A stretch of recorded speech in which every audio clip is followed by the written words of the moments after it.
അല്ല, അവരായിട്ട് ചർച്ച ചെയ്യും. മുഖ്യമന്ത്രി തന്നെ അവരായിട്ട് ചർച്ച ചെയ്യും. ഈ ഭാഗങ്ങൾ അവരോട് വിശദീകരിക്കും. അത് ചർച്ച ചെയ്യും. അവരുടെ അത് നോക്കി വളരെ പെട്ടെന്ന് തന്നെ CM അവരെ കണ്ടിരുന്നു.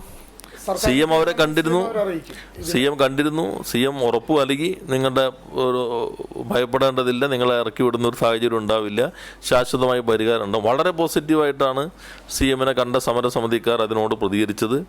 അവരും ഈ ചർച്ചയിൽ ഒരു റിസൾട്ട് ഉണ്ടാകുമെന്ന് തന്നെയാണ് പ്രതീക്ഷിക്കുന്നത്.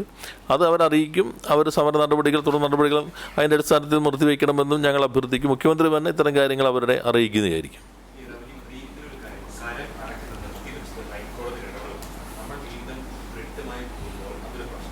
റിട്ടല്ല, ഉള്ള കേസിൽ തന്നെയാണല്ലോ കേസ്. 7/10/2022 തഹസിൽദാർ അവിടെ പിന്നെ നികുതി അടയ്ക്കാനുള്ള അനുവാദം കൊടുത്തുകൊണ്ടൊരു ഉത്തരവിറക്കിയിരുന്നു.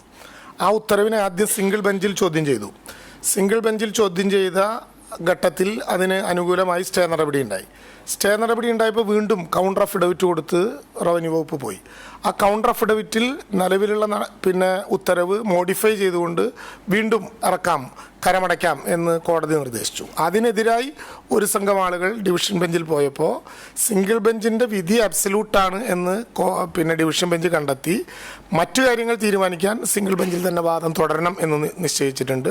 നേരത്തെ നിയമമന്ത്രി പറഞ്ഞതുപോലെ അതിൽ സർക്കാർ കക്ഷിയാണ്. അപ്പോൾ സർക്കാർ ആ കാര്യത്തിൽ സർക്കാരിൻ്റെ വാദമുഖങ്ങൾ ഉന്നയിച്ചുകൊണ്ട് സ്റ്റേ വെക്കേറ്റ് ചെയ്യാനുള്ള നടപടികളുമായി മുന്നോട്ട് പോകും.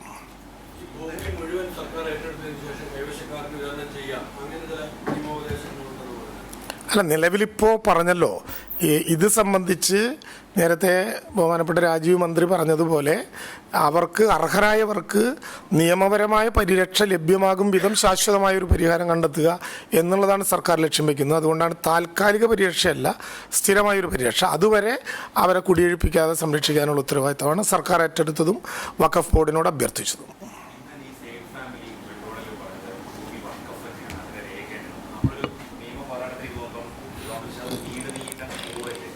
അല്ല, അതിൽ നിയമ പോരാട്ടമല്ല. നമ്മളിപ്പോൾ അങ്ങനെയാണെങ്കിൽ വഖഫിൻ്റെ തീരുമാനം വരട്ടെ, അല്ലെങ്കിൽ ഹൈക്കോടതിയുടെ തീരുമാനം വരട്ടെ എന്നാണല്ലോ നമ്മൾ എടുക്കേണ്ടത്. നമ്മൾ കാണേണ്ടത് ഇപ്പോൾ ഞങ്ങളതുകൊണ്ട് ചിലർ പറയുന്ന പോലെ സ്വിച്ച് ഇട്ടാൽ പരിഹരിക്കാവുന്ന പ്രശ്നം എന്തൊക്കെ ചിലർ പറയുന്നത് അങ്ങനെയല്ലോ. ഇത് പറവൂർ കോടതിയുടെ ഒരു വിധി നിൽക്കുന്നു, ഹൈക്കോടതി വിധി നിൽക്കുന്നു. അതിനുശേഷം നിസാർ കമ്മീഷൻ്റെ ഇത് സംബന്ധിച്ച് വഖഫ് ബോർഡിനോട് തീരുമാനിക്കാനാണ് പറഞ്ഞത്. നിങ്ങൾക്ക് അതോറിറ്റി വഖഫ് ബോർഡ് എല്ലാവരും കേട്ടിട്ട് ഒരു നിലപാടെടുത്തിരിക്കുന്നു. ആ നിലപാടിൻ്റെ തുടർ നടപടിയിലേക്ക് എത്തിയിരിക്കുന്നു.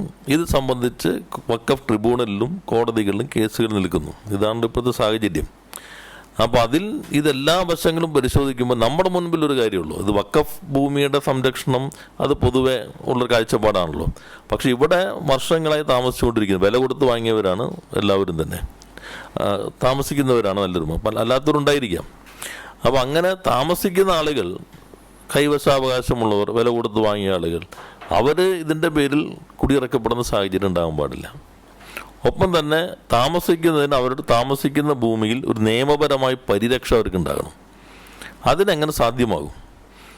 അത് സൂക്ഷ്മമായിട്ട് പരിശോധിക്കാനായിട്ട് ഒരു ജുഡീഷ്യൽ സ്വഭാവത്തിലുള്ളൊരു കമ്മീഷനായിരിക്കും സഹായകരമാവുക. അതിലേറെ പരിചയസമ്പന്നനായ ജില്ലാ ജഡ്ജോ അങ്ങനെയല്ല, നമ്മൾ ഹൈക്കോടതിയിൽ തന്നെ ഏറ്റവും ആക്ടിംഗ് ചീഫ് ജസ്റ്റിസായി പ്രവർത്തിച്ച ഒരാൾ തന്നെ അത് പരിശോധിക്കുമ്പോൾ നമുക്ക് ഇതിനെല്ലാം പറ്റുന്ന ഒരു നിർദ്ദേശം വരും എന്നാണ് ഞങ്ങൾ കണക്കാക്കുന്നത്. അങ്ങനെയാണ് അവരുടെ താല്പര്യം സംരക്ഷിക്കാൻ കഴിയുള്ളൂ. അല്ലാതെ മറ്റേതെങ്കിലും പല നിയമോപദേശകരുണ്ടല്ലോ, നമുക്ക് ഓരോരുത്തരുടെയും ഉപദേശങ്ങൾ നമ്മൾ നടപടി സ്വീകരിച്ചാൽ പെട്ടെന്നൊരു സന്തോഷം തോന്നുമെങ്കിലും പിറ്റേ ദിവസം വലിയ ദുഃഖത്തിലേക്ക് പോകാനും പാടില്ല. അതാണ് അവധാനതയോടെ ഒരു സമീപനം വേണമെന്ന് സർക്കാർ കണ്ടിട്ടുള്ളത്. അതല്ലേ എൻ്റെ നടപടിക്രമം. അല്ല, നമുക്കെന്ന് വെച്ചാൽ വഖഫിനകത്ത് നമുക്ക് ഗവൺമെൻറ് വഖഫിന് ഡയറക്ഷൻ കൊടുക്കാം 97. അതിൻ്റെ അടിസ്ഥാനത്തിൽ ഇത് വരുമ്പോൾ ഇതിനടിസ്ഥാനപ്പെടുത്തി ഇതല്ല വേറെ ആണെങ്കിൽ ഗവൺമെൻറ്റിന് തീരുമാനം എടുക്കാവുന്നതാണോ, അതോ വഖഫ് വഴി തീരുമാനം എടുക്കാവുന്നതാണോ, ഗവൺമെൻറ് അല്ലാതെ നേരിട്ട് ഇടപെടാൻ പറ്റുന്നതാണോ എന്നെല്ലാം ഈ കമ്മീഷൻ്റെ പരിശോധനയ്ക്ക് ശേഷമായിരിക്കും നമുക്ക് പറയാൻ കഴിയുക.